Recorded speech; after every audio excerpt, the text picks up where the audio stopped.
Building off of Councillor Dominato's remarks, in December 2018, when this council was newly elected, one of the first items of business was approving the 2019 budget and five-year financial plan.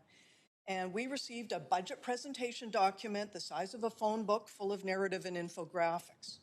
There was no point of reference, no baseline to judge the budget that had changed and increased over the prior term, nor was there line item detail or digital tools available to support any analysis.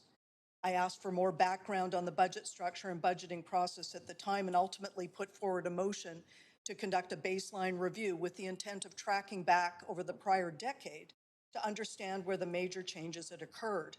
Council concurred, but despite that, the baseline review never really happened. Instead, it morphed into an exercise undertaken by an external consultant who knew little of the city's operations or history. We did get phase one of that study, but the information that would have supported an informed review of the budget has yet to be provided.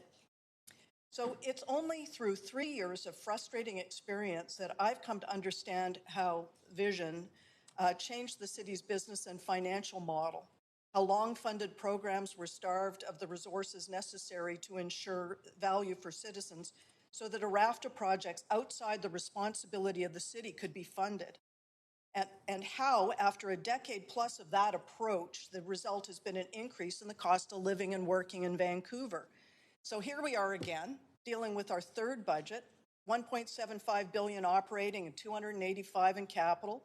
It does meet council's expectations, or we thought it would, of a 5% tax increase, although for the record I did not support that motion, but it gives little hint about how it was developed and what trade-offs were considered internally. So council is really in the same place as we were in 2018, or I thought we were, tied to a 5% tax increase, trying to get our various priorities funded in the budget without impacting the tax increase, and yet faced with the reality that it cannot all happen.